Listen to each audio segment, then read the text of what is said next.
मम्मा, मम्मा, मम्मा, मम्मा। क्यों चिल्ला रही है? मम्मा मेरा कितना सारा होमवर्क पड़ा हुआ है और किसको कुछ फिक्र ही नहीं है। वो मैं, तेरे पापा नहीं आए अभी तक? नहीं ना। अच्छा चल ठीक है, मैं कराती हूँ, आ जा। क्या है होमवर्क? 10 - 5 इज इक्वल टू क्या होता है?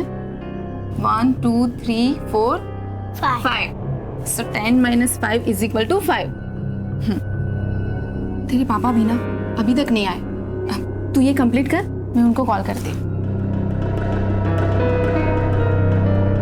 हेलो विशाल, कहाँ हो तुम? हाँ मैं लिफ्ट में ही हूँ, मैं आ रहा हूँ, बस आ रहा हूँ। तो जल्दी आओ ना बेटा। तुम ये चैप्टर कंप्लीट करो, मैं तुम्हारे पापा को देख कर आती हूँ, ठीक है?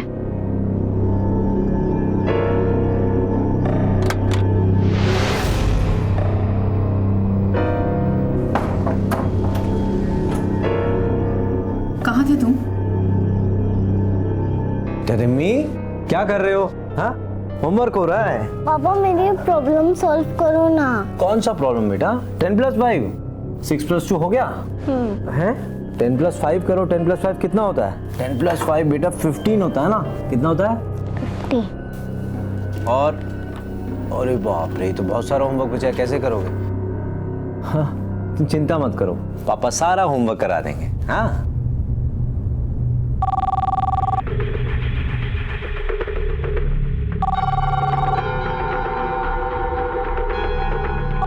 पता है किसका फोन है? तुम बच्चे की पढ़ाई पे ध्यान दो।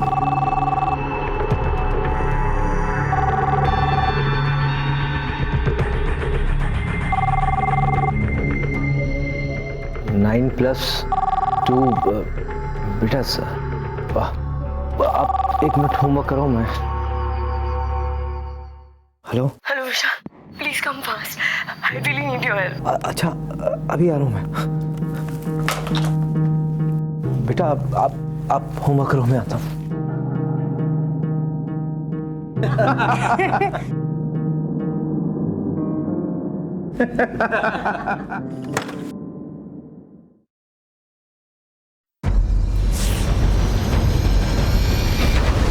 हादसों से भरी है हमारी जिंदगी। हादसे जो जिंदगी में दहशत फैलाते हैं, हादसे जो किसी के जुर्म की वजह बनते हैं और किसी के लिए तकलीफ की वजह। यह हादसा घटा दिल्ली से सटे नोएडा शहर की एक सोसाइटी में, जहां रात 12 बजे तक भी लोगों का आना जाना रहता था। टाइट सिक्योरिटी, हर कोने में सीसीटीवी कैमरास, जहां हर पल किसी अजनबी के किसी भी फ्लैट तक पहुंचने की शिनाख्त की जाती है। तो फिर वहां क्यों एक औरत ऐसी हालत में पाई गई जहां उस पर जानलेवा हमला हुआ? अरे भाई, इस बार ये मिस्टर अग्रवाल का मेंटेनेंस चार्जेस नहीं आया। अरे सर, इसका हर बार का ऐसा ही रहता है। अरे चेयरमैन साहब, ये क्या?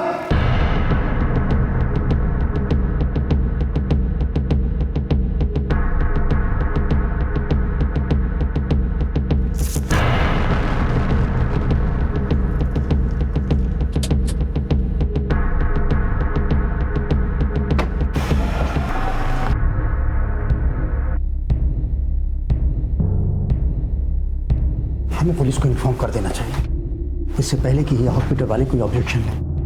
नहीं पुलिस को इन्फॉर्म करने की जरूरत नहीं है। मुझे लगता है पहले माया को होश आ जाए, फिर बुला लें। क्या बात कर रहे हो विशाल? हमला हुआ है माया पर, किसी ने उसकी जान लेने की कोशिश की है और तुम कह रहे हो कि पुलिस को इन्फॉर्म ना करें? गले में स्लिट है, सर पर वार किया गया है, उसका मर्डर करने की कोशिश की गई है। पता नहीं बेचारी बचेगी कि नहीं। किसी ने माया के भाई भाभी को इन्फॉर्म किया कि नहीं? हाँ, वो लोग ऑफिस में हैं। चावला जी ने उन्हें इन्फॉर्म कर दिया।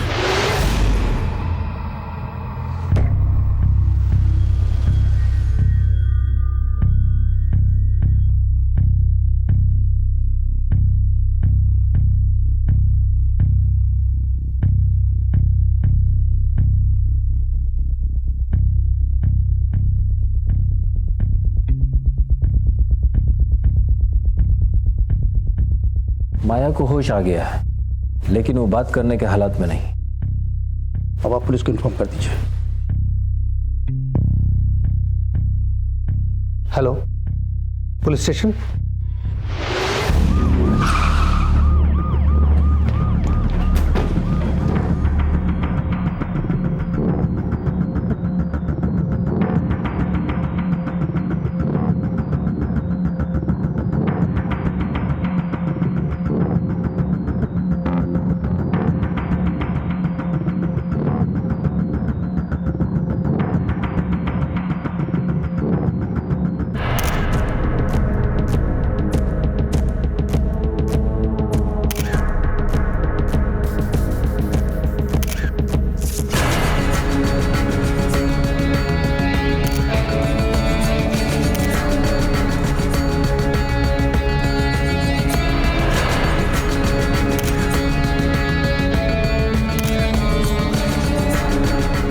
इसका सिम दो।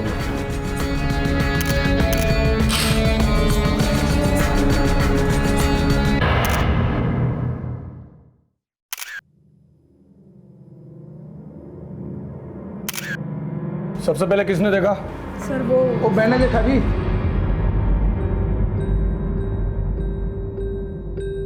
हाँ जी, क्या देखा आपने? ओ जी, मैंने देखा हमारे घर में मेहमान आए हुए थे और जोर से चिल्लाने की आवाज आई, सरिता सरिता सरिता। मैं, मेरी मिसेज और मेहमान हम लोग भाग के आए घर में, देखा तो माया पूरी खून में लथपथ थी। ओ जी विशाल, ये सामने हमारा नेबर है, 302 में रहता है और 303 में हम रहते हैं और 304 में ये माया अपने भैया भाभी के साथ रहती है। अभी ये विशाल कहाँ है? विशाल अभी माया को हॉस्पिटल लेके गया जी। और इसके घर वाले?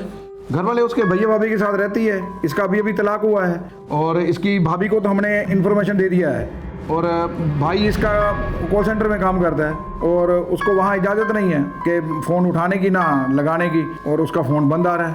आपकी इस बिल्डिंग में सीसीटीवी लगा है? हाँ सर, सीसीटीवी अपना नीचे सोसाइटी ऑफिस में है। Thank you. महेश्वरी, सर। इस बिल्डिंग के सीसीटीवी का फुटेज चेक करो और सेक्रेटरी और चेयरमैन को बुलाओ, क्विक। सर।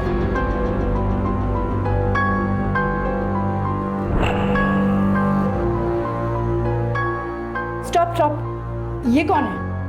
ये मैम अग्रवाल साहब हैं, 4th फ्लोर पर रहते हैं। स्टॉप स्टॉप, ये औरत कौन है? ये मैम एक काम वाली भाई है, डेली आती है। ये सब कैमरास क्यों नहीं चल रहे आपके?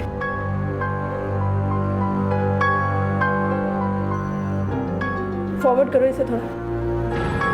स्टॉप स्टॉप, ये कौन सी बिल्डिंग का वॉचमैन है? ये मैम ये अपनी बिल्डिंग का, ये बी विंग का।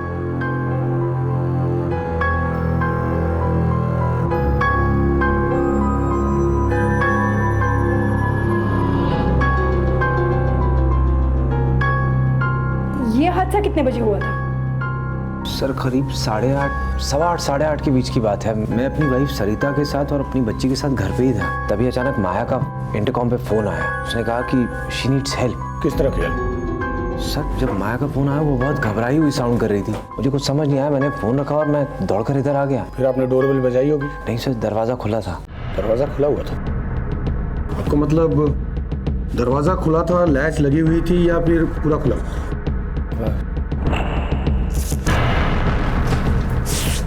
सर जब माया का फोन आया मैं खुद घबरा गया, मुझे कुछ समझ नहीं आया। मैं सीधा दौड़ के यहाँ पहुंचा, दरवाजा खुला ही हुआ था सर।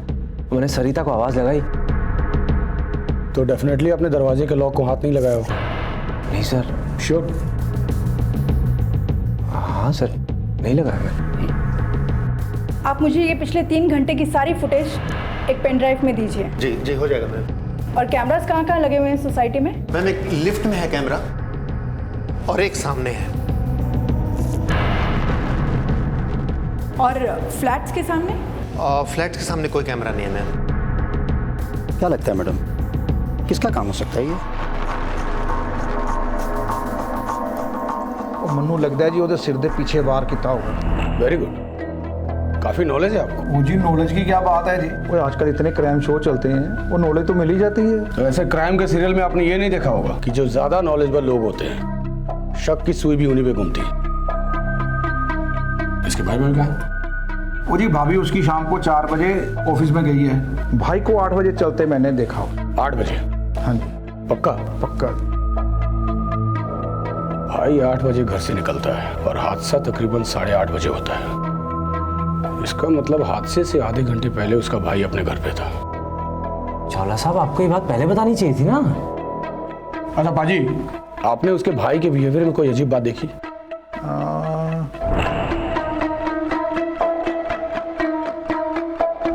हाँ, वो हर रोज जाता है, मेरे को हेलो करके जाता था, और आज वो चुपके से चला गया। क्या हुआ इंस्पेक्टर साहब? आप लोग? मैं माया का भाई। और मैं भाभी। पर हुआ क्या? आप लोगों को इन्फॉर्मेशन कैसी मिली? चावला साहब ने बोला कि घर में पुलिस आई है, जल्दी से आ जाओ। कैसी है मेरी बहन, और ये सब कैसे हो गया? डोंट वरी, अभी आपकी बहन को होश आ गया है, पहले जाकर उससे मिल लीजिए, मैं आपसे आराम से बात करता हूँ।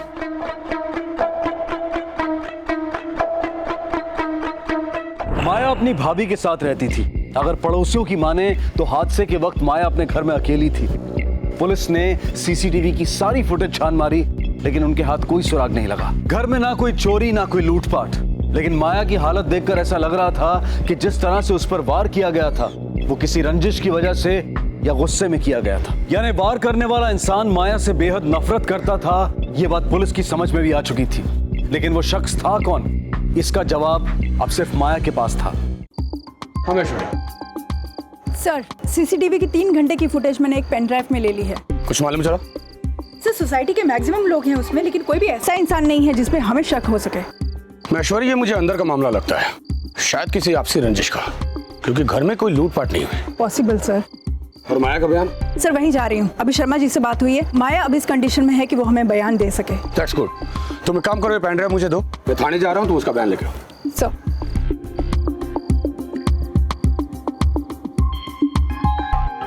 अंधेरा बहुत था, मुझे कुछ दिखाई नहीं दिया।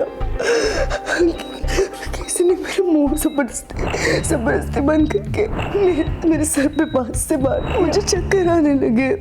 उसके बाद इसने कुछ याद नहीं। माया का बयान भी पुलिस के किसी फायदे का नहीं था, क्योंकि माया के मुताबिक उस पर पीछे से वार किया गया था और उसके बाद उसे कुछ याद नहीं था। हालात को देखते हुए पुलिस के पास अटकलें लगाकर सबूतों तक पहुंचने के अलावा और कोई चारा नहीं था। सर, माया के बयान के मुताबिक पहले किसी ने उसके सर पर वार किया वास से और फिर गला काट दिया। और फिर माया विशाल को फोन करके अपने घर बुलाती है, और जब विशाल उसके घर में एंटर करता है तो दरवाजा खुला पाता है। सोचने वाली बात यह है कि कोई अपराधी हादसे के बाद दरवाजा खुला क्यों छोड़ेगा, और हादसे के आधे घंटे पहले माया का भाई भी उसके घर पे था। इसका मतलब ये हुआ सर कि हादसे के वक्त माया और उसका भाई दोनों एक साथ थे घर पर। महेश्वरी, सर। माया का घर सील कर दो। जी सर। बोलती थी मत पड़ो उसके चक्कर में, वो औरत ठीक नहीं है, एक ना दिन जरूर कांड करेगी। तुम्हारी प्रॉब्लम क्या है? कौन से चक्कर में फंस गया मैं, और कौन से कांड में इन्वॉल्व हूँ? तू क्यों बार-बार चली जाती थी उसकी हेल्प करने? सिर्फ इंसानियत के नाते। बेटा से मिल जाओ, अंदर जाओ। देख लिया तुमने, तुम्हारी वजह से बच्ची पे क्या असर पड़ रहा है, क्या सोच रही हो अपने बाप के बारे में? Sarita, I understand the stress, please calm down. देखो तुम सब जानती तो हो, अभी तो तलाक लेकर आई है, भाई भाभी से उसकी बनती नहीं। एक तो पति ने छोड़ दिया, ऊपर से खुद के भाई ने अपनाया नहीं। तो तुम कौन सा रोल प्ले कर रहे, भाई का या पति का? माया और उसकी पति की लव मैरिज हुई थी। पहले तो हमने उसे एक्सेप्ट नहीं किया था, पर बाद में उसकी जिद पर हम मान गए थे। फिर सडनली पता नहीं क्यों 6 महीने पहले वापस आ गई, तलाक लेकर। हमने तो कहा था वो जब तक हमारे साथ रहना चाहती है रह सकती है। क्या तलाक के बाद भी उसका हस्बैंड उससे मिलने आता था? हमारी नॉलेज में तो नहीं। और मेरे ख्याल से उन दोनों का बातचीत भी नहीं होती थी। आप उसका एक बार फोन चेक कर लीजिए। नहीं, वो तो हम कर लेंगे, क्योंकि किसी शातिर ने माया का फोन और लैपटॉप डिस्ट्रॉय कर दिया है, और जाहिर सी बात है कि अपराधी नहीं किया होगा। उसका हस्बैंड कहाँ रहता है? दुबई में रहता है, विनय नाम है उसका। शादी के बाद में वही शिफ्ट हो गई थी, वो वही सेटल है दुबई में। तलाक के बाद वो कभी तुमसे मिलने आया? वो अक्सर मुझे फोन करता था, फोन कभी खुद के नंबर से तो कभी किसी और से करवाता था। क्या कहता था? धमकी देता था क्योंकि मैं उसके पास वापस नहीं आए तो वो मुझे उठाकर यहाँ से लेकर जाएगा। रो मत, बताओ।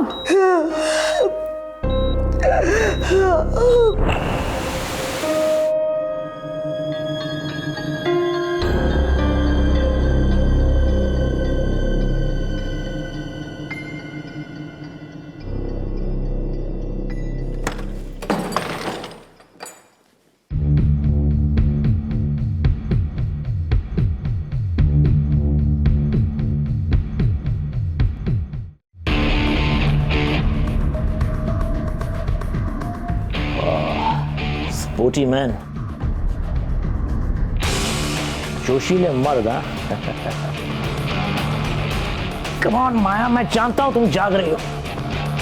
आई know that you are awake. Come on, मुझसे बर्दाश्त नहीं हुआ, मैं यहाँ भाग कर आ गई। तो तुम वहाँ पुलिस में क्यों नहीं गई? उसके वहाँ बहुत रिश्तेदार है, वो सबको जानता है। पुलिस में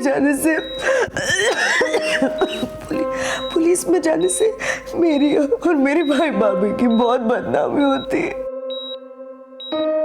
और कहीं ऐसा तो नहीं कि उस रात वही आया हो तुमसे बदला लेने के लिए? पता नहीं, बहुत अंधेरा था, मैंने कुछ नहीं देखा और मेरे गले पे भार होने के बाद तो मैं बेहोश हो गई। मुझे नहीं, मैं नहीं बता सकती। आप हादसे की रात 8 बजे घर से निकले और हादसा तकरीबन 8:30 बजे हुआ। और आपकी बहन जिस हालात में पाई गई, उसके शरीर पर जो घाव पाए गए, तो जाहिर सी बात है कि उसने बचने के लिए स्ट्रगल भी किया होगा। और इस दरमियान कम से कम 20-25 मिनट तो लगे होंगे। आप कहना क्या चाहते हैं कि मैंने? नहीं, मैं तो चावला जी के बयान के मुताबिक कह रहा हूं, क्योंकि उनका कहना यह है कि अक्सर आप हस्बैंड वाइफ एक साथ ऑफिस के लिए निकलते हैं, लेकिन उस दिन मैडम तकरीबन 4 बजे ऑफिस के लिए निकली और आप रात 8 बजे। एक्चुअली मैं और ये एक ही ऑफिस में काम करते हैं। उस दिन मैं अपना वॉलेट घर में भूल आई थी, जिसमें मेरा स्वाइप कार्ड था, और उसके बगैर एंट्री नहीं मिल सकती थी मुझे ऑफिस में। और मैं घर गया था इसका वॉलेट लाने।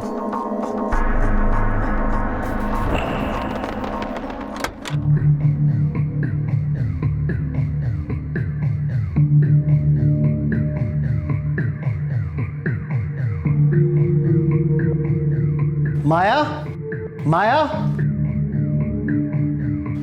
माया, हेलो। वॉलेट मिला? हाँ, मिल गया। अच्छा तो जल्दी करो, एंट्री नहीं मिल रही, मुझे एब्सेंट लग जाएगी मेरी। हाँ, आ रहा हूं। माया, माया, तुम अंदर हो क्या? हेलो। अभी तक निकले या नहीं? बस अभी आ रहा हूं।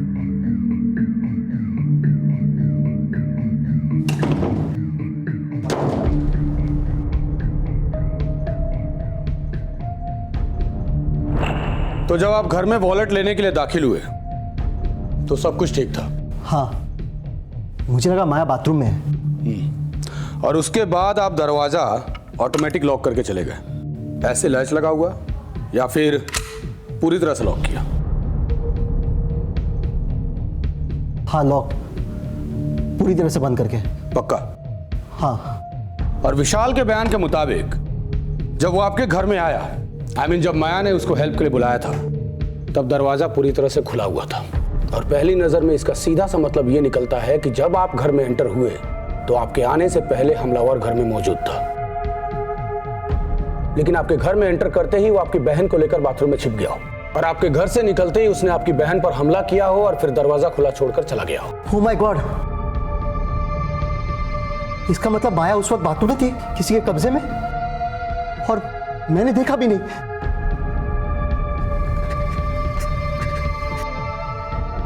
काश मैंने देखा होता उस वक्त,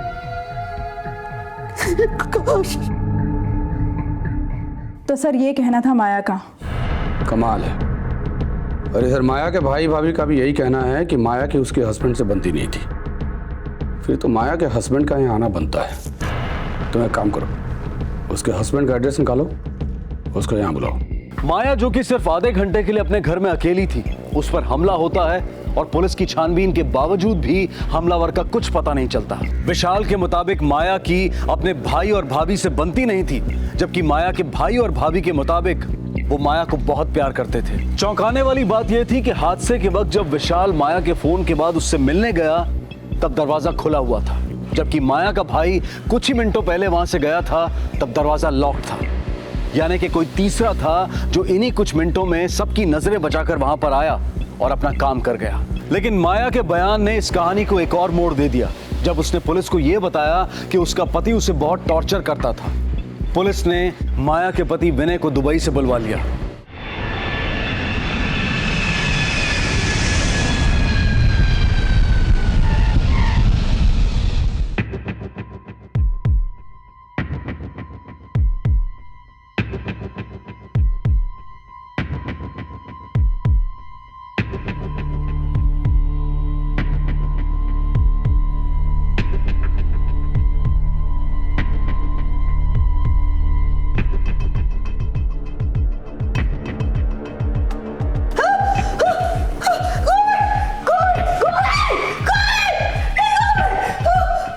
आपको मेरे साथ पुलिस स्टेशन चलना होगा। हाँ, हमारा लव मैरिज हुआ था, लेकिन लव जैसा हमारे बीच में कुछ भी नहीं रह गया था। मैं दुबई में सेटल था और माया हर हफ्ते इंडिया आती। मैं उसे रोक भी नहीं पाता था। शादी से पहले तो वो जिद्दी थी ही, लेकिन शादी के बाद वो और भी स्ट्रॉन्ग पर्सनालिटी बनकर उभरी थी, जिसे झेलना मुश्किल था मेरे लिए।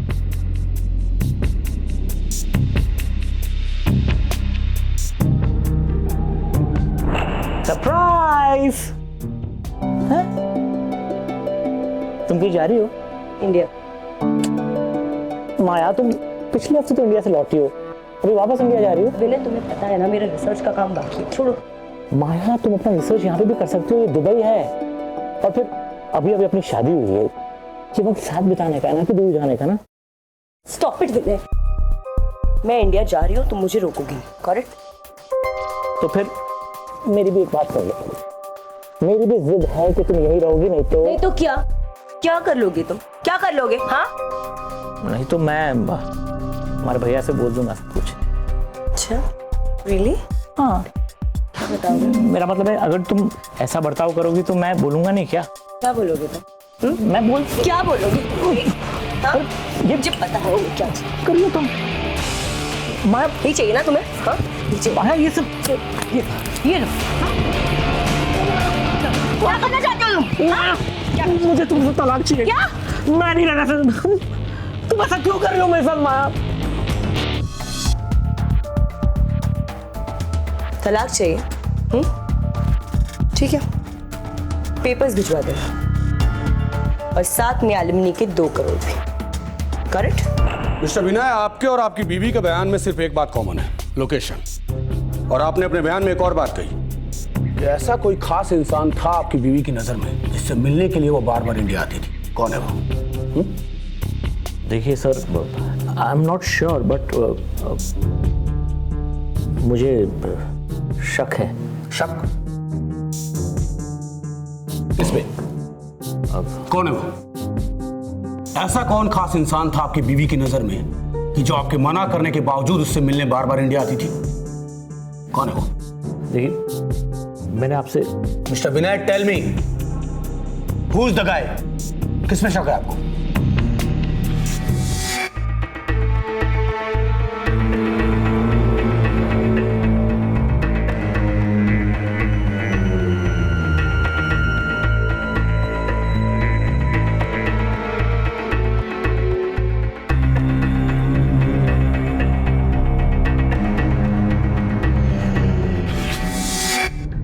तो ये आपका फ्लैट है? जी। और चावला साहब, ये आपका फ्लैट है? और मिसेस अरोड़ा, आपके पति के बयान के मुताबिक आपके सामने वाले फ्लैट में हादसा तकरीबन 8:30 बजे हुआ, लेकिन आपकी बेटी ने बताया कि हादसे के वक्त आप भी घर पे नहीं थी। कहाँ थी आप? जी, वो मैं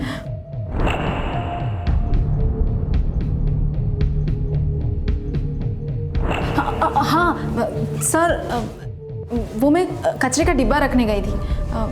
हम कचरे का डिब्बा वहाँ नीचे रखते हैं। अच्छा, इस फ्लैट का दरवाजा बंद था या खुला था? शायद बंद था। एक्चुअली सर मैंने ठीक से ध्यान नहीं दिया। कोई बात नहीं, जाहिर सी बात है उस वक्त आपके पति घर पे नहीं थे। कहाँ थे? जी वो सोसाइटी ऑफिस में गए थे, उनको कुछ काम था। पर जैसे ही मैंने उनको कॉल किया वो तुरंत घर पे आ गए थे। आर यू श्योर आपके पति सोसाइटी के ऑफिस में ही थे?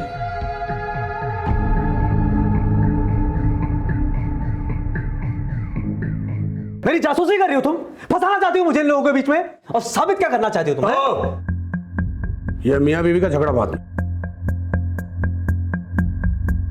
इसका कहना है कि हादसे के वक्त ये सोसाइटी के ऑफिस में था। क्या ये सच है?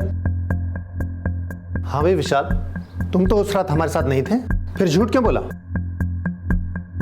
देखो विशाल, तुम्हारे बीवी के बयान के मुताबिक हादसे के चंद मिनट पहले तुम घर में आए और फिर माया का फोन तुम्हें क्यों आया?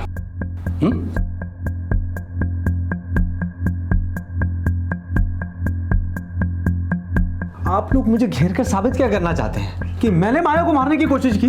सर वो मुझे फोन करती थी, उसने मुझे बुलाया था, तो मैं उसको क्यों मारूंगा? और मुझे उसको मार के क्या मिलेगा? सब तुम्हारा किया जा रहा है। कमाल है विशाल, हैरानी की बात तो यह है कि माया के भाई के बयान के मुताबिक जब उसका भाई घर में आया तो माया कमरे में नहीं थी, फिर वो दरवाजा लॉक करके चला जाता है ऐसे। अब या तो दरवाजा अंदर से खोला जा सकता है या फिर डुप्लीकेट चाबी से। और तुम्हारा कहना यह है कि जब तुम घर में आए तो दरवाजा अनलॉक था ऐसे ऐसे? हाँ सर, ऐसे ही अनलॉक था। इसका मतलब तुम घर में आसानी से आ सकते थे,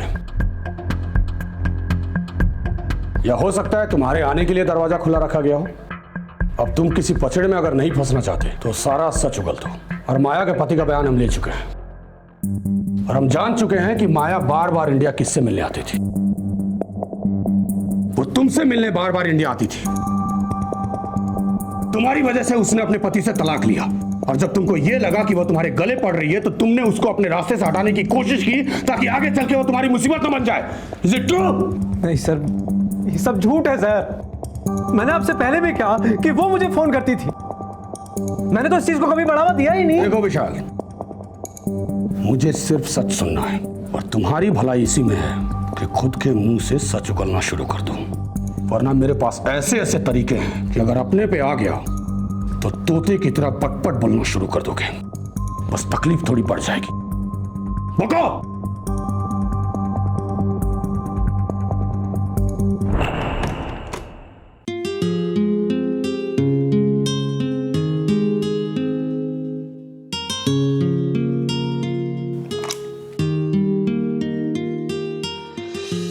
आप एक मिनट होमवर्क करो। मैं hello hey Vishal, I am really missing you. सोच क्या रहे हो? अगर 2 मिनट में तुम यहाँ नहीं आए ना तो मैं वहाँ आ जाऊंगी। अच्छा अच्छा, मैं अभी आ रहा हूँ, अभी आ रहा हूँ।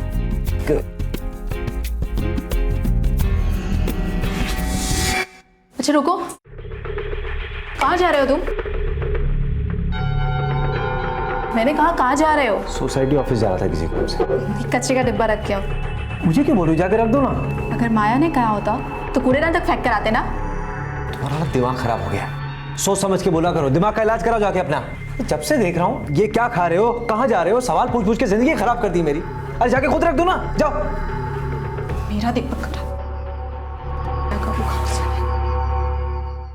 बेटा अंदर जाके नोटबुक लेके आओ, मैं सोसाइटी ऑफिस जाके फिर काम कराता हूँ, ठीक है? ओके।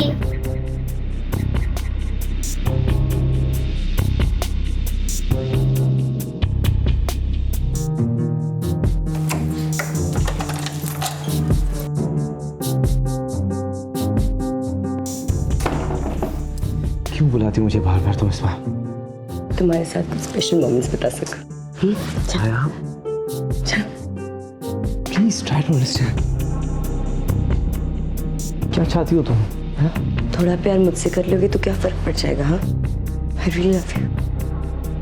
मैं तो वैसे हर हफ्ते आती थी ना तुम्हारे लिए, ये क्या कर रही हो? और अब तो मेरा डिवोर्स भी हो गया है। हाँ, और प्लीज। तुम के मेरे लिए 1 घंटा भी नहीं निकाल सकते हैं। सब ठीक नहीं। Please Vishal, please please please. अच्छा, ये लो, मेरे बाल घूम कर, इतना तो कर सकते हो ना?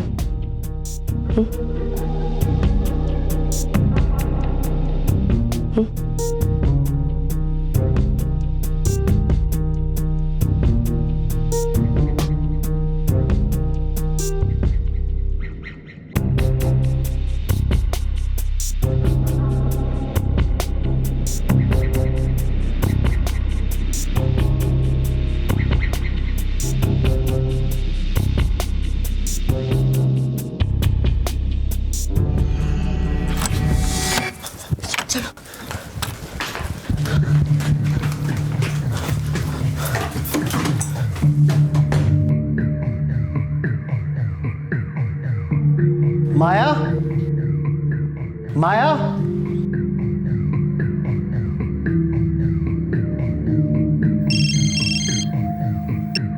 हेलो, हाँ मिल गया, हाँ आ रहा हूँ। माया, हेलो, बस बस अभी आ रहा हूँ।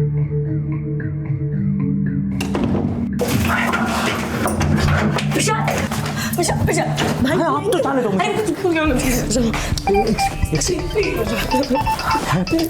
सरिता का फोन। प्लीज चुप। हेलो। हेलो विशाल। हाँ सरिता। कहाँ हो तुम? हाँ मैं लिफ्ट में ही हूँ। मैं आ रहा हूँ, बस आ रहा हूँ। तो जल्दी आओ ना। हाँ विशाल, हाँ थोड़ा।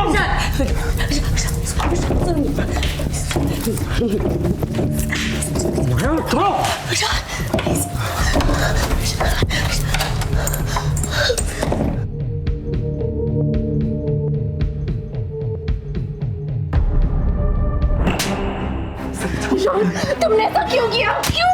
सरिता मेरी बात का यकीन करो, मैंने कुछ नहीं किया। इसको लेके जाओ यहाँ से। मैं सिर्फ अपनी फैमिली से बात करता हूँ सरिता। इंस्पेक्टर साहब मेरी बात का यकीन करो, मैंने माया को मारने की कोशिश नहीं की। मैंने माया को मारने की कोशिश नहीं की इंस्पेक्टर साहब। सरिता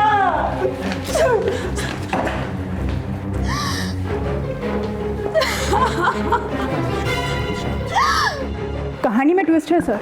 आई एम श्योर उसकी नजर माया पर रही होगी, और जब माया ने मना किया तो उसने मारने की कोशिश कर दी। नहीं महेश्वरी, इस कहानी की कड़ी कहीं और जुड़ी है। Excuse me sir. हाँ Gupta ji, that's good. Sir, Gupta ji का फोन था। माया के मोबाइल और उसके लैपटॉप का डेटा रिस्टोर हो गया है।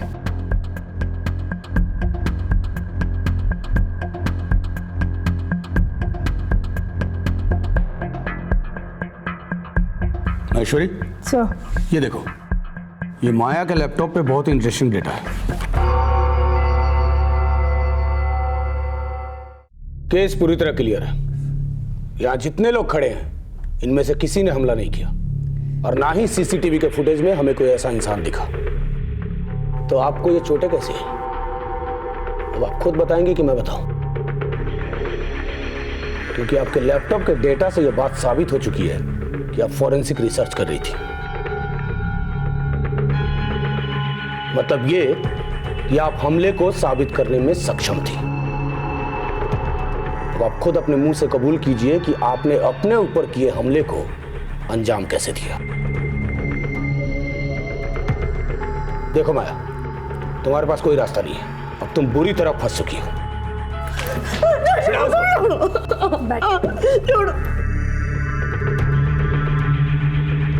तुम्हारी भलाई इसी में है कि खुद के मुंह से अपना जुर्म कबूल कर लो।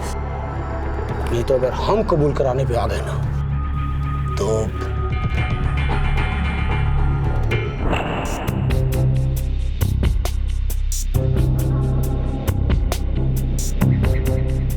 हाँ जल्दी। माया, माया, माया, तुम अंदर हो क्या? हेलो, बस बस अभी आ रहा हूं।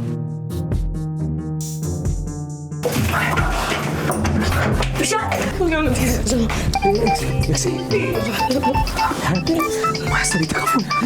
प्लीज चुप। हेलो। हेलो विशाल। हाँ सरिता। कहाँ हो तुम? हाँ मैं लिफ्ट में ही हूँ, मैं आ रहा हूँ, बस आ रहा हूँ। तो जल्दी आओ ना। हाँ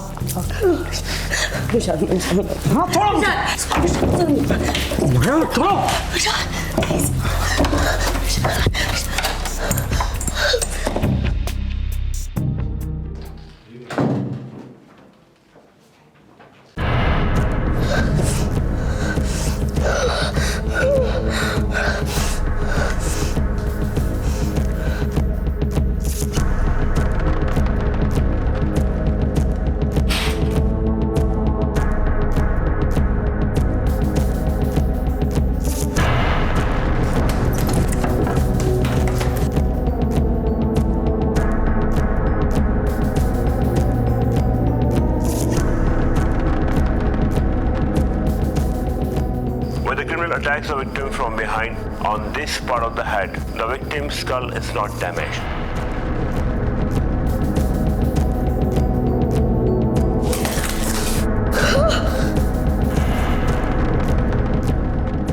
If a criminal tries to attack the victim from behind and slit the throat in this angle, the victim does not die.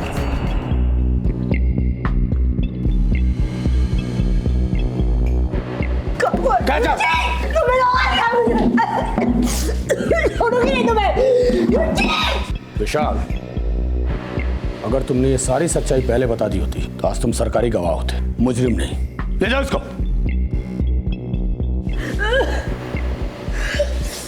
ले जाओ इसे भी।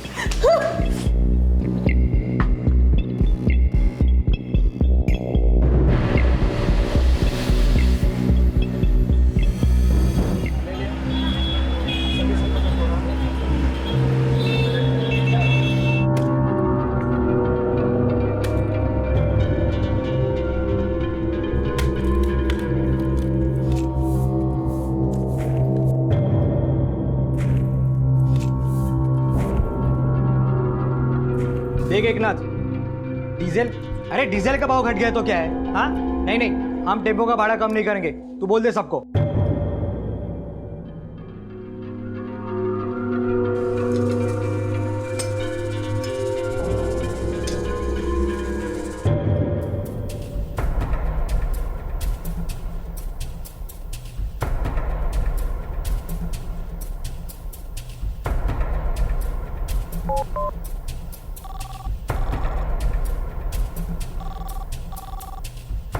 हामी बोलती है, पैसे का इंतजाम हुआ?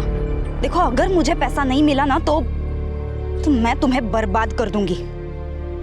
10 लाख, 10 लाख से एक पैसा भी कम नहीं चाहिए।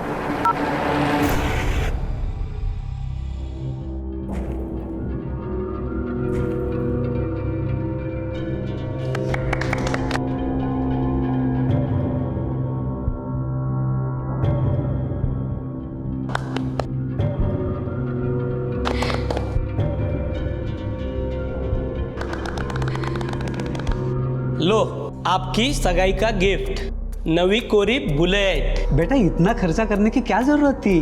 उमेश यादव की बहन की शादी है। इस जिले का सबसे बड़ा किसान हूं मैं। सिर्फ मेरी बहन खुश रहनी चाहिए और ये जिम्मेदारी तेरी है।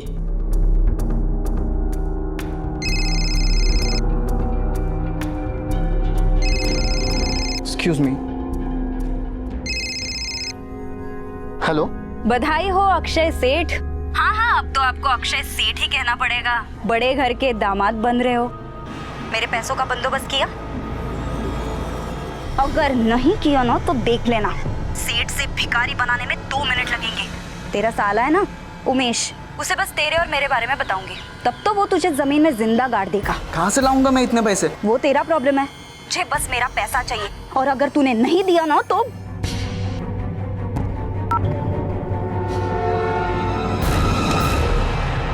क्या हुआ? कुछ नहीं, सब ठीक है ना?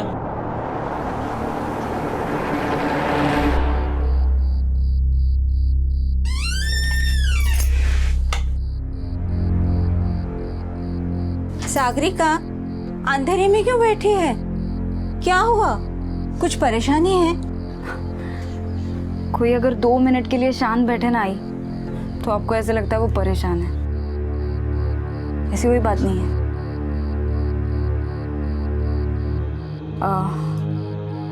बाबा खेत से नहीं आया अभी तक? चलो हम लोग खाना खा लेते हैं, मुझे बहुत भूख लगी है।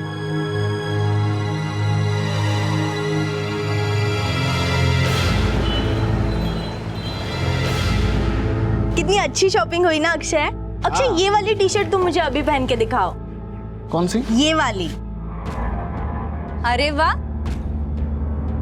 अक्षय, तुम्हारी शादी तय हो गई और तुमने मुझे बताया भी नहीं। श्वेता, तुम ये सब लेके अंदर जाओ और आई को कहना कि चाय बनाए, मैं अभी आता हूँ।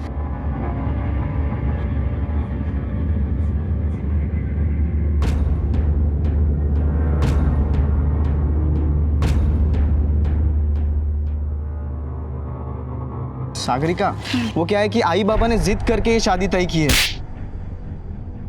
जब मेरे साथ मजे मार रहा था तो आई बाबा को पूछा था क्या? अब ये मत समझना, आज मैंने उसके सामने तेरे और मेरे बारे में बात नहीं की, इसका मतलब कल भी नहीं करूंगी। इतनी भी अच्छी किस्मत नहीं है तेरी। पैसों का इंतजाम किया? कहाँ से लाऊंगा मैं इतने पैसे? अपने करोड़पति ससुराल वालों से मांग ले। पागल हो गया क्या तू? मैं उनसे पैसे नहीं मांग सकता। अगर तू नहीं मांगेगा ना तो मैं मांग लूंगी। तेरा वो जो साला है उमेश जाधव, वो आधा नहीं पूरा पागल है। अगर मैं उसके पास चली जाऊंगी ना तो पता है ना क्या होगा? तू मुझे ब्लैकमेल कर रही है? हाँ, मुझे अगर पैसा नहीं मिला तो मैं किसी भी हद तक जा सकती हूँ। अब आगे जो कुछ भी होगा उसका जिम्मेदार सिर्फ तू रहेगा।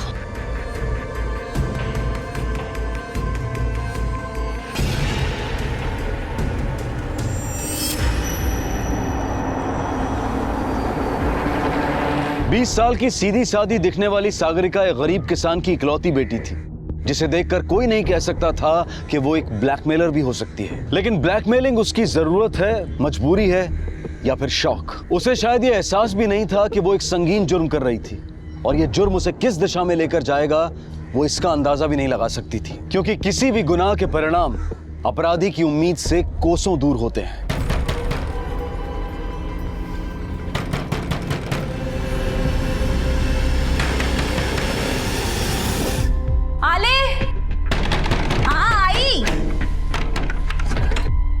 क्या हुआ दादा, इतने जोर से दरवाजा? आई किधर है? बाबा किधर है? आई मंदिर में गई है, भजन है ना, और बाबा पंचायत में। क्या हुआ भाऊ? अच्छा हुआ वो घर पर नहीं है, मुझे तुझसे अकेले में बात करनी थी। तेरा उस अक्षय घोलप के साथ क्या चल रहा है? पानी लेकर आती हूँ। पहले मेरे सवालों का जवाब दे। क्या चल रहा है तेरा उसके साथ? मुझे सच सुनना है, सिर्फ सच। वो मेरे कॉलेज में पढ़ता है, लेकिन कुछ महीने पहले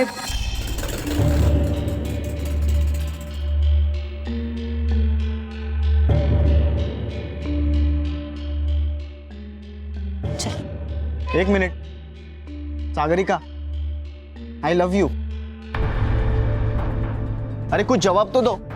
अरे लोग मुझे चिढ़ाने लगे। 24 घंटे मैं सिर्फ तुम्हारे बारे में ही सोचता रहता हूँ। हाँ। मर जाऊंगा यार मैं तेरे बिना। तू अगर मुझे नहीं मिलना। अक्षय, ये क्या बात कर रहे हो? सब लोग देख रहे हैं। देखो, तुम्हारे लिए ये सब मजाक होगा, लेकिन मेरे लिए नहीं। देखो, हम लोग गरीब हैं, इन सब में नहीं पढ़ना चाहते। मैं हाथ जोड़ती हूँ, मेरा पीछा मत करो प्लीज।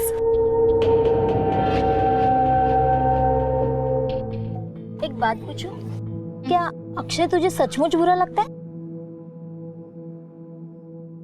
सुकन्या, बात उसके अच्छे बुरे की है ही नहीं, लेकिन मेरे घर पर अगर भनक भी लगी ना तो पता नहीं क्या होगा। डरपोक कहीं की, पिक्चरों में नहीं देखा? अरे प्यार में ऐसा ही होता है, और जो आसानी से मिले उसका मजा क्या। और हाँ, उससे पूछ लेना वो शादी करेगा ना? शादी कल कर ले। कुछ तो बोलो, बोल दो अगर मैं तुम्हें पसंद नहीं हो तो। तुम्हें मैं पसंद हूं ना?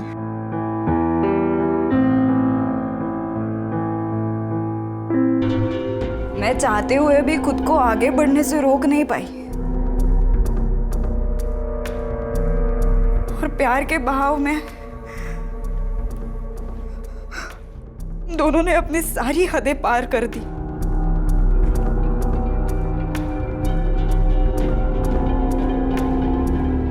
सुनो ना अक्षय। हाँ? वो हम शादी कब करेंगे? क्योंकि मैं अब और झूठ नहीं बोल सकती घर पे। बस कुछ और दिन, जिस दिन आई बाबा अच्छे मूड में होंगे ना, उस दिन मैं हमारी शादी की बात करूंगा। लेकिन बाद में पता नहीं मुझे बहुत डर लगने लगा और कुछ ही दिनों में मेरा ये डर सच में बदल गया। क्या? तुम प्रेग्नेंट हो? लेकिन कैसे? कैसे मतलब? अक्षय ये क्या बात कर रहे हो तुम? सागरिका आराम से, तुम दोनों शांति से क्यों नहीं बात करते? तुम जाके एबॉर्शन करवा लो। करवा लो का क्या मतलब है? तुम नहीं आओगे मेरे साथ? नहीं। अरे मैं नहीं आऊंगा।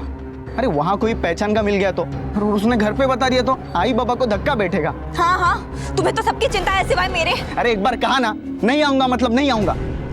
मैंने सातारा जाकर अपना अबॉर्शन करवाया, वो नहीं आया मेरे साथ, सुकन्या आई थी।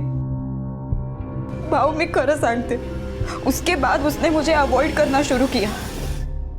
मैंने उसे मिलने की बहुत कोशिश की, लेकिन जब भी मुझे वो देखता था अपना रास्ता बदल देता था। फिर मुझे पता चला कि अगले 15 दिनों में उसकी शादी होने वाली है। वो उमेश जाधव है ना, उसकी बहन से। जब कुछ भी समझ में नहीं आया ना, तो मैंने उसे ब्लैकमेल करना शुरू किया। देखो अगर मुझे पैसा नहीं मिला ना तो मैं तुम्हें बर्बाद कर दूंगी। 10 लाख रुपए मांगे उससे, किसी लालच से नहीं। मैं तो बस उसे तड़पते देखना चाहती थी, बदला लेना चाहती थी उससे। छमाइला, अभी जाके उस अक्षय की खोपड़ी फोड़ता हूं। समझना क्या है वो अपने आप को? भाऊ, भाऊ, भाऊ, आप ऐसा कुछ भी नहीं करोगे। हाँ? अभी भी तुझे उसकी चिंता हो रही है? घर की इज्जत बाहर उछल कर आई है, शर्म नहीं आती तुझे? एक काम कर, मैं जैसे बोलता हूँ वैसे कर। अभी के अभी उसे फोन कर और कल कैसे भी करके उसे पनाड़ा के जंगल में बुला।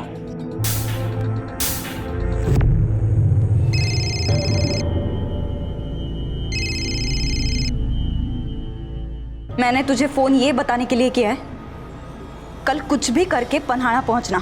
क्यों? शांति से जीना चाहता है, शादी करना चाहता है तो आ जाना,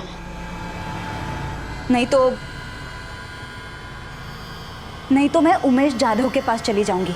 और इसका मतलब समझता है ना तू? टाइम पे पहुंचना, मैं वही तेरा इंतजार करूंगी। आ रहा है वो।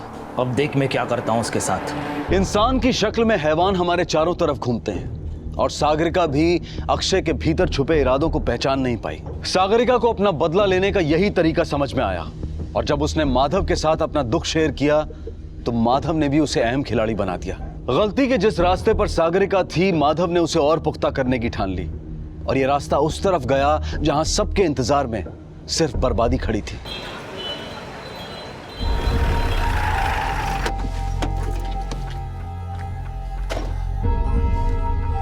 यहीं पे हम लोग मिलते थे। देख, उससे प्यार से बात कर लेना, अगर मानता है तो ठीक है, नहीं तो आज ही तेरी यहाँ किसी मंदिर में शादी करवा देंगे भाऊ। और उसके फोटो उमेश जाधव को भेज देंगे। तेरे को जो बदला लेना है वो जिंदगी भर लेती रहना। हम लोग अभी जाकर शादी का सामान लेकर ही आते हैं। हम लोग 10 मिनट में आते हैं, तू जा। चला रे।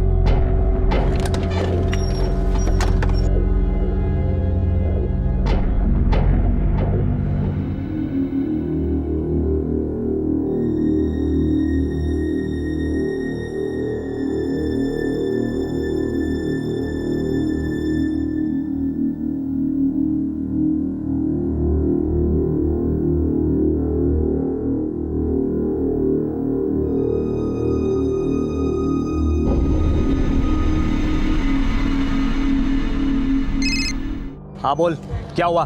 भाऊ अभी तक आया नहीं वो। तू उसको फोन करती रहना, देख कैसे भी करके उसको आज वहां पर बुलाना ही है।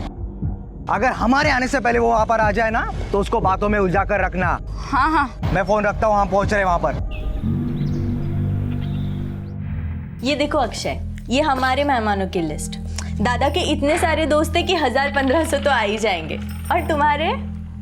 ये क्या, सिर्फ 300 लोग आएंगे? नहीं, वो क्या है कि हमारे पास अभी, एक मिनट ना।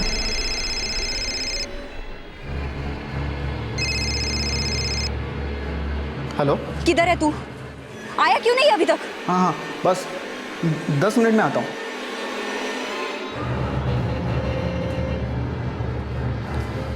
ओ जाओ बप्पू, क्या हुआ? तू इतने टेंशन में क्यों लग रहा है? सुन, तेरा कुछ लोचा विचार नहीं है ना? अगर ऐसी वैसी बात मुझे पता चली ना तो शादी की हवन की जगह तेरी चीता जलेगी। और तू ये जानता है कि मैं ये कर सकता हूँ। आई शपथ दादा, ऐसी कोई बात नहीं है। हाँ मग ठीक है। हेलो, हाँ सुन,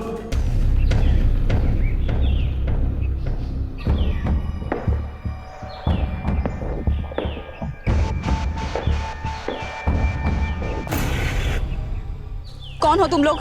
तो काय को फोन कर दिया अक्षय भाऊ को? ये देख, तेरा नाटक बंद करने का, नहीं तो तेरे साथ जो भी होगा ना उसके लिए जिम्मेदार तू होगी। मुझे डराने के लिए भाड़े के टट्टू भेजा है उसने।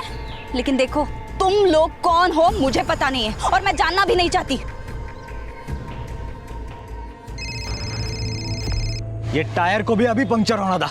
हाँ, अरे चला जल्दी जल्दी करो यार।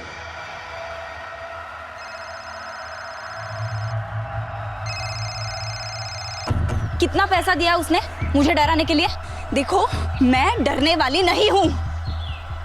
अकेली लड़की देखकर धमका रहे हो, नामर्द कहीं के। नामर्द? आज तुझे मेरी मर्दान की दिखाता हूं। क्या क्या कर रहे हो? तू भी क्या याद रखेगी? पकड़ उसको, पकड़ ये।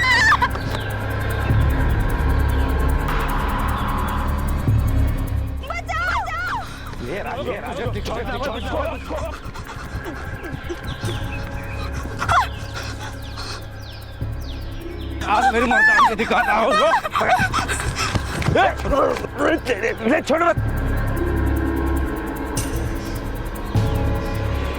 अरे और कितना टाइम लगेगा? भाऊ झाला।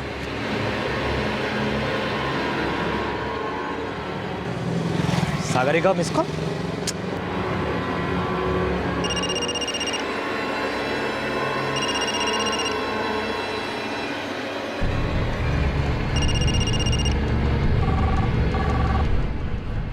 ये फोन क्यों नहीं उठा रही है?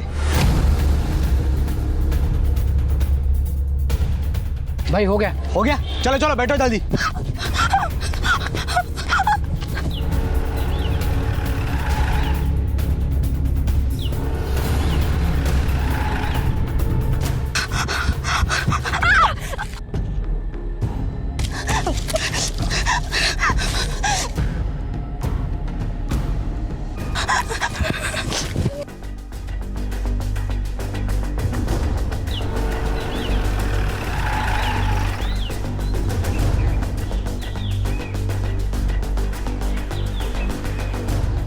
सागरिका, सागरिका, अगर मेरे बहन को कुछ हुआ ना तो अक्षय को जिंदा जला दूंगा मैं।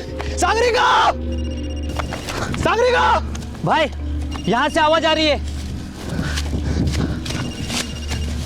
भाई मोबाइल यहाँ पे पड़ा है। सागरिका, सागरिका,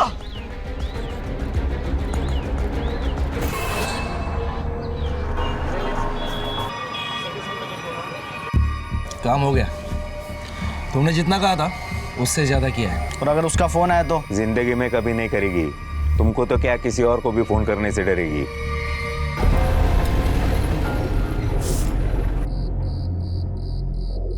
माधव, माधव, सागरिका अब तक घर में नहीं आई है। उसका फोन भी नहीं लग रहा है।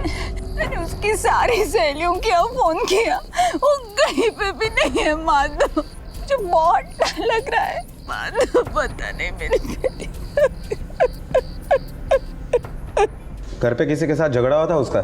नहीं साहब। तो तुम लोग जबरदस्ती शादी तो नहीं करवा रहे थे ना उसकी? नहीं, अब तक उस बारे में हमने सोचा भी नहीं है। तू भाई है ना रे उसका? जी। तेरे साथ कुछ अनबन हुई थी? तुम लोगों ने मारा वगैरह नहीं ना उसे? नहीं। हड़वी फोटोग्राफ है उसका?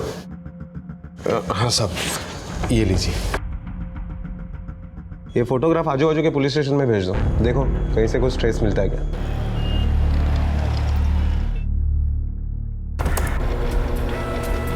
सर, सागरिका के कॉल डिटेल्स।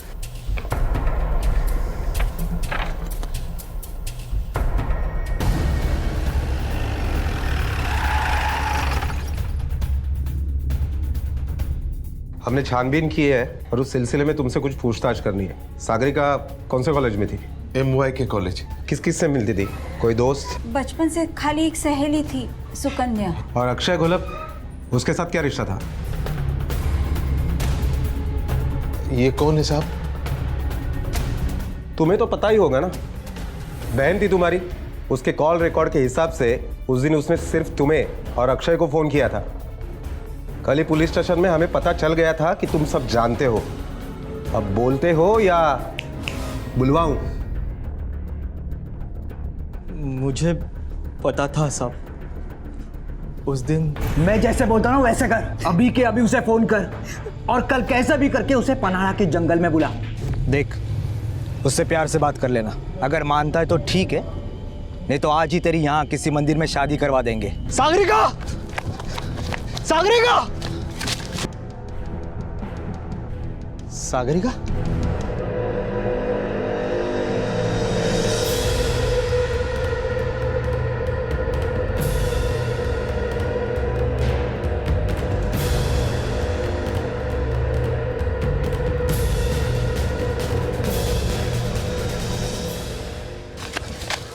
सागरिका, कहाँ थी तू?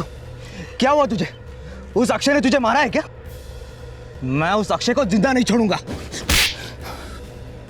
अपनी गलती उसके सर पर मत डाल, सब तेरी वजह से हुआ है।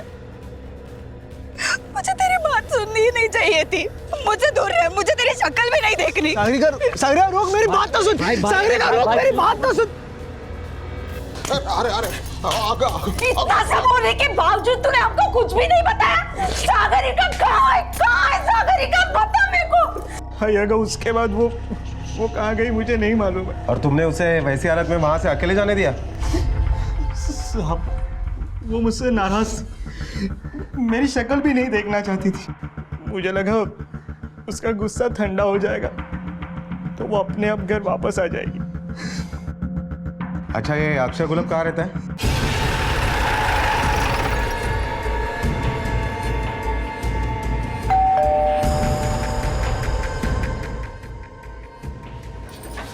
अक्षय को बुलाइए, हमें उससे बात करनी है। मुझे कुछ नहीं पता साहब, मैं तो कल पूरा दिन घर पर था। हाँ, हमारा बेटा बहुत शरीफ है और आप जिस लड़की के बारे में बोल रहे हो हम उसे जानते तक नहीं। आप नहीं जानते, पर ये जानता है। क्यों? बोल, कैसे जानता था उसको? क्यों गायब किया उसे? बोल। साहब, मेरा और उसका चक्कर था, फिर जब मेरी शादी पक्की हुई उसके बाद मैं उससे दूर हट गया था। ना ही उसे देखा, ना ही कभी उससे बात की। अच्छा, तो ये क्या है? ये कॉल रिकॉर्ड्स बताते हैं कि रोज तुम दोनों में बातचीत होती थी, वो भी 10-15 मिनट तक, और तू कहता है कि रिश्ते खत्म हो गए थे। बोल। मेरे तरफ से खत्म हो गया था, पर उसको रिलेशन खत्म करने के लिए पैसे चाहिए थे। कीमत मांग रही थी साहब। आखिरी बार कब मिला था उससे? बोल। उसने मुझे पन्नाला के जंगल में मिलने बुलाया था। तो तूने क्या किया? मैं नहीं गया साहब, मैं उसकी धमकियों से बहुत तंग आ चुका था। अच्छा, इसीलिए तुमने उसको गायब कर दिया? गायब कर दिया या मार डाला? नहीं साहब। माधव का प्लान मुंह के बल गिरा और सागरिका एक बहुत बड़े हादसे का शिकार हो गई। सब अपने आप को और अपनी झूठी इज्जत को बचाने में लगे हुए थे। ऐसा लग रहा था जैसे सागरिका सबके लिए एक हाशिए पर चली गई है। जिसके साथ प्यार के नाम पर विश्वासघात हुआ, वो कहां है, किस हाल में है, ये कोई नहीं जानता था। अक्षय ने सागरिका से उसके सारे सपने छीनकर उसे दुख और जिल्लत की जिंदगी जीने के लिए छोड़ दिया था। पुलिस ने अक्षय से पूछताछ की क्योंकि अक्षय के पास सागरिका को गायब करने का मकसद था, लेकिन सबूतों के अभाव में पुलिस को अक्षय को छोड़ना पड़ा। चले, रोक, निकालिए, चल। हाँ, मेरी बहन किधर है? हाँ, क्या किया तूने उसके साथ? मैंने तो उसे देखा तक नहीं। तू ना पुलिस को बेवकूफ बना सकता है, लेकिन मुझे नहीं, जिंदा नहीं छोड़ूंगा तुझे। मैं तुम्हारा दुख समझ रहा हूँ, इसीलिए सिर्फ वार्निंग देके छोड़ रहा हूँ। अगर अगली बार कुछ गड़बड़ की तो सीधा अंदर डाल दूंगा। साहब, अगर इसने मेरे बहन के साथ कुछ गड़बड़ की होगी ना तो मैं इसे जान से मार दूंगा, फिर चाहे उसके लिए मुझे फांसी क्यों ना हो जाए। मुझ पे हाथ उठाने से पहले अपने बहन से जाके बात कर, पता नहीं कहाँ कहाँ मुंह मारती है। क्या बोलता है तू? चुपचाप खड़ा रहे। मारो साहब, मारो, जितना मारना है उतना मारो, पर मैं इसे जिंदा नहीं छोड़ूंगा। इसकी वजह से मेरे बहन को अबॉर्शन करवाना पड़ा था, छोड़ूंगा नहीं मैं इससे। चुपचाप खड़ा रहे। ये अबॉर्शन की बात तुमसे किसने कही? मैंने सातारा जाकर अपना अबॉर्शन करवाया, वो नहीं आया मेरे साथ, सुकन्या आई थी। मैं उसके साथ खुद गई थी सातारा में डॉक्टर जोशी के क्लिनिक में। उसने मुझे बताया कि ये बच्चा अक्षय का है। अक्षय जानता था ये बात? हाँ साहब। सिवाय पुलिस के कोई भी सागरिका को ढूंढने की कोशिश नहीं कर रहा था, लेकिन पुलिस के हाथ भी कुछ नहीं लग रहा था। और फिर कहानी ने जो मोड़ लिया वो कल्पना से भी परे था।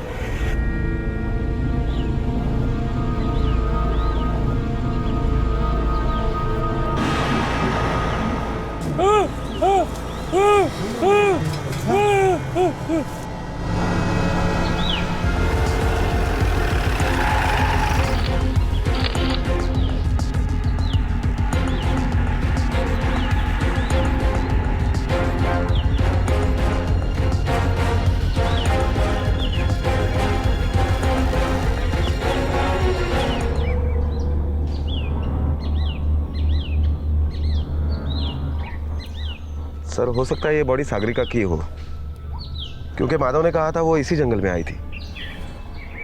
एक काम करो, माँ बाप को शिनाख्त के लिए बुलाओ। चेहरा तो बिगड़ गया है, देखो शायद घड़ी, अंगूठी और कपड़े से पहचान हो सकती है तो। Yes sir.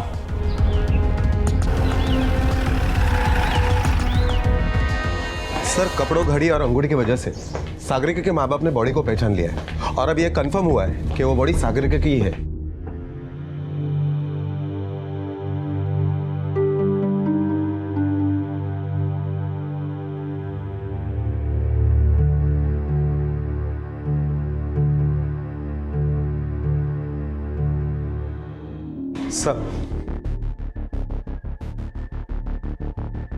सर, सागरिका के खून से पहले उसके साथ बलात्कार हुआ था, वो भी 2 अलग अलग आदमियों ने किया था।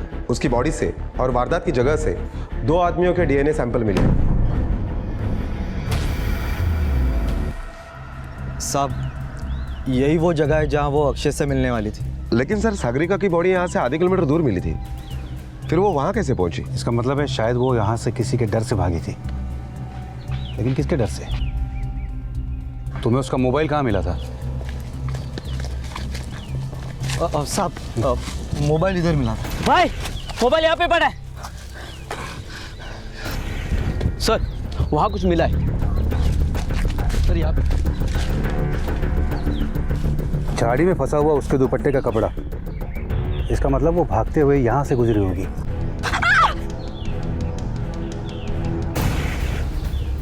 सर, यहाँ पर डीएनए ट्रेसेस मिले। मतलब यहाँ पर उसके साथ जबरदस्ती की गई। तुम आए थे तब तुम लोगों को कहाँ मिली थी वो थोड़ा आगे। साहब, वो मुझे आखिरी बार यहाँ मिली थी। कहाँ थी तू? लेकिन उसकी डेड बॉडी तो यहाँ से दूर मिली थी। वो गई किस तरफ थी? जी, इस तरफ। यहाँ पे उसे मारा गया था और माधव को वो जहाँ मिली थी वहाँ से इसकी दूरी तकरीबन 500 फीट है। इसका मतलब कोई और भी था जिसकी उस पर नज़र थी। सर, ये वो रेपिस्ट भी हो सकता है या कोई और भी। एक बात अपने भेजे में डाल ले, अगर तेरा दूर दूर तक इससे कुछ वास्ता हुआ ना तो तेरी खोपड़ी में दूनली से भर दूंगा। और ये जब तक अब साबित नहीं होता कि तेरा इससे कुछ लेना देना नहीं है, तब तक ये शादी तो आप भूल ही जाओ। कुछ नहीं सुनना मुझे। तुम मेरी बात का विश्वास क्यों नहीं करती? मुझे फंसाया जा रहा है, मेरा कुछ भी वास्ता नहीं इससे। विश्वास करो, कम से कम तुम तो। अक्षय, ए अक्षय, डर के क्या बैठा अंदर? बाहर निकल, बाहर निकल ताकि मैं घुसूं अंदर। अक्षय बाहर आ। तुम रुको। बाहर आ अक्षय, बेटे को भेजो अपने। क्या है, क्यों चिल्ला रहे हो? तुम्हारे बेटे के वजह से मैंने अपनी बहन खो दी है और तुम उसके शादी के सपने देख रहे हो। मैं भी देखता हूँ कैसे होती है उसकी शादी। चले जाओ यहाँ से, नहीं तो मैं पुलिस को बुलाऊंगा। तुम लोगों को ना मैं छोड़ने ही नहीं वाला। हट जाओ भाई, हट जाओ भाई छोड़ना भाई, भाई पुलिस का लफड़ा हो जाएगा भाई। देख ले अपने बेटे को, जितना देख ले उतना देख ले। जिस दिन वो घर से बाहर निकलेगा ना, वो गया ऊपर। भाई जान दे, ऊपर छोड़ गया वो। भाई छोड़। हाँ।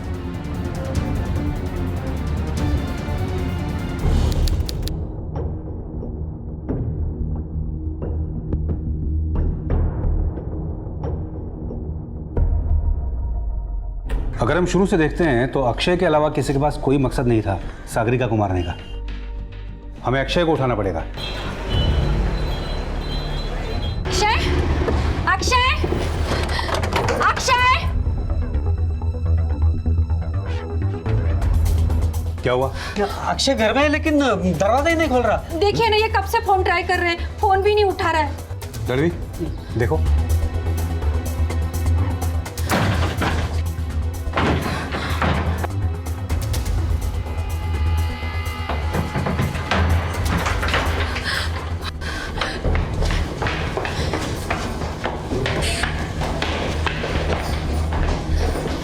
ये अक्षय का कमरा कौन सा है? ये रहा।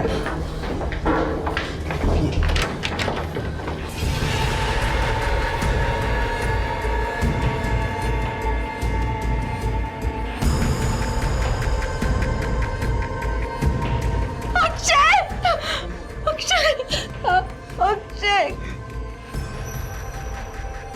सर ये तो मर चुका है। अक्षय।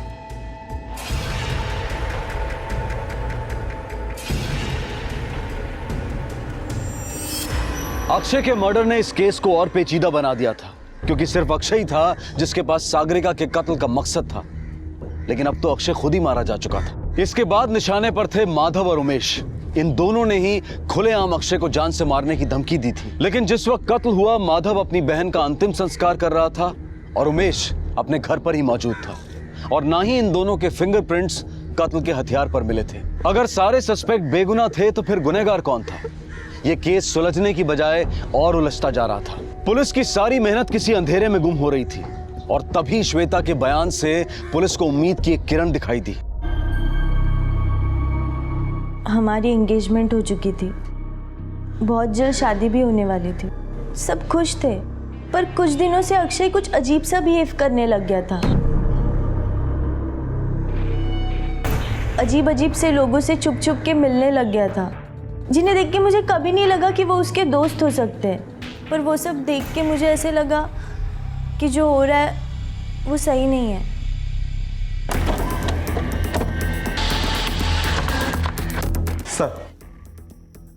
सर अक्षय के कॉल रिकॉर्ड्स के मुताबिक इन दो नंबर पर कई बार फोन किए गए और हर वक्त सागरिका के फोन के तुरंत बात किए गए। इसका मतलब इन दोनों नंबर्स का सागरिका के मर्डर के साथ जरूर कोई ना कोई कनेक्शन है। एक काम करो, इन दोनों नंबर के डिटेल्स निकालो और उन्हें लेके आओ। चलो चले, उठ चल। सोपान रोक। सोपान भाग भाग भाग भाग जल्दी से। इधर भागेगा। चलो अंदर बैठ।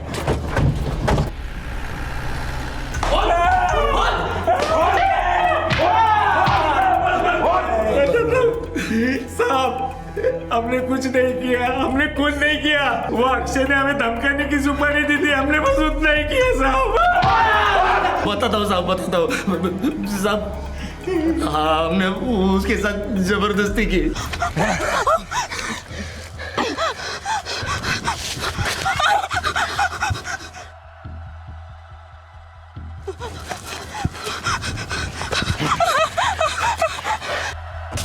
देखो मैं अक्षय को कभी फोन नहीं करूंगी, लेकिन मुझे छोड़ दो प्लीज। मुझे माफ कर दो, मुझे माफ कर दो। मैं कभी फोन नहीं। नामत का आता। अब दिखाता हूँ मेरी मर्दान की तुझे।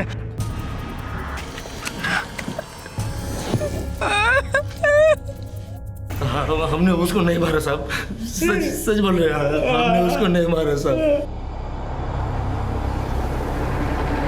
एक कहावत है, मार के बाद पुकार रह जाती है, और यही हो रहा था सागरिका के केस में। कोशिशें हजारों हुई लेकिन अंजाम कुछ नहीं सिवाय सोपान और राजन पर रेप का मुकदमा चलने के। कोर्ट की 2-3 सुनवाइयों के बाद राजन और सोपान भी जमानत पर रिहा हो गए। सागरिका और अक्षय की हत्या की गुत्थी अब तक उलझी हुई थी, और तब लगभग 1 महीने बाद घटी एक घटना ने इस पूरे मामले को एक नया और चौंकाने वाला मोड़ दे दिया।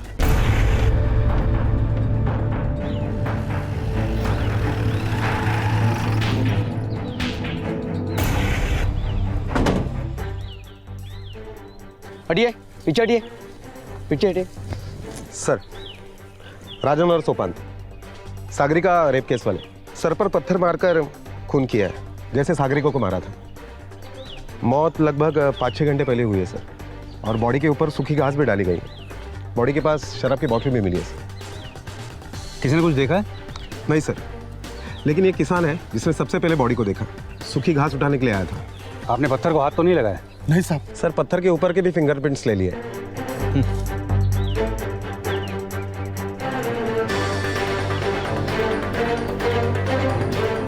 लगता है कोई गाड़ी गुजरी यहाँ से। एक काम करो, ये टायर के निशान के फोटोग्राफ ले लो और इस मिट्टी के सैंपल भी ले लो। Sir fingerprint report. सर, इन रिपोर्ट से यह पता चलता है कि तीनों मर्डर किसी एक ही आदमी ने किए, क्योंकि पाए गए फिंगरप्रिंट्स किसी एक ही आदमी के। सर, कौन हो सकता है वो? माधव? नहीं सर, माधव के फिंगरप्रिंट्स इस रिपोर्ट से मैच नहीं करते। और जिस दिन डबल मर्डर हुआ उस दिन माधव का मोबाइल लोकेशन टेम्पो यूनियन के मोर्चे का ही था। हो सकता है खुद ना गया हो, किसी और को सुपारी दी हो।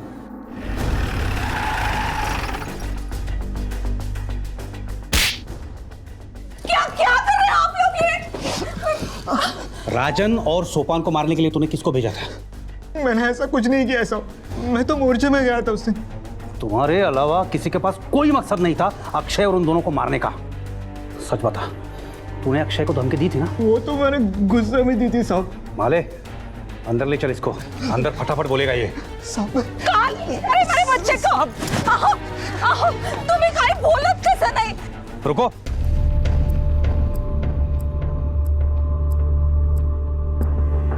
तू तो मोर्चे में था ना परसों? तेरी गाड़ी के टायर पे ये कीचड़ कहां से आया? कहां गया था तू परसों गाड़ी लेके? मैं तो मोर्चे के गाड़ी के साथ गया था। परसों तो बाबा गाड़ी लेके गए थे।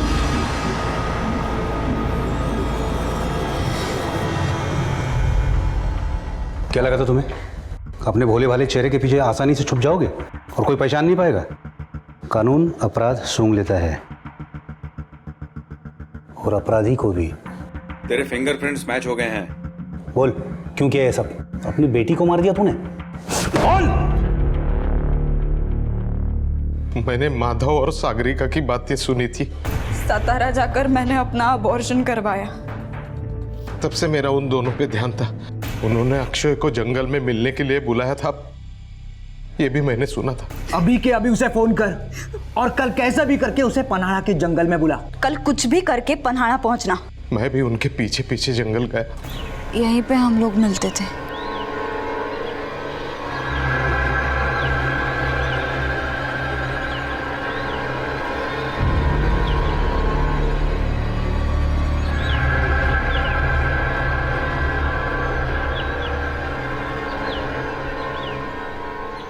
मेरी बूढ़ी टांगों ने जवाब दे दिया था। मैं मेरी बेटी को नहीं बचा पाया। जब वो मिली तो तब तक सब कुछ बिखर चुका था।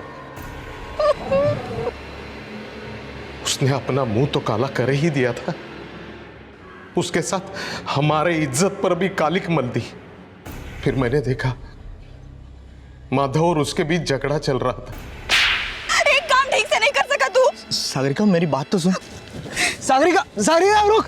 जब वो वहां से निकली तो मैं भी उसके पीछे पीछे गया। सागरिका,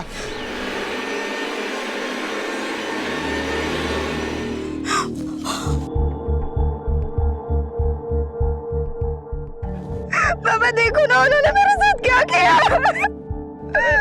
बाबा मैं क्या करूंगी? बोलो ना कुछ तो।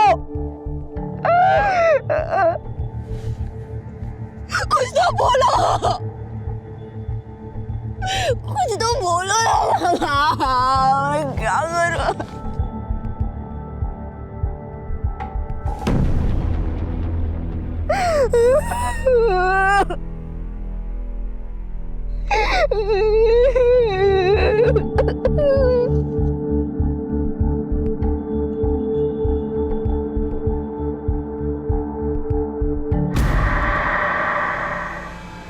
ये सारी तबाही शुरू हुई उस अक्षय की वजह से।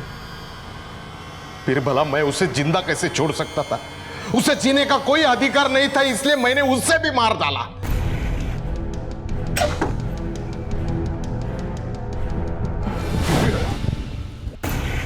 अब वो दोनों राक्षस बचे थे। मैंने उन दोनों को सुपारी के नाम पे वहां पे बुला लिया और बहुत शराब पिलाई। वाह सेठ वाह, मजा आया, एकदम धमाल। अभी तो और मजा आएगा।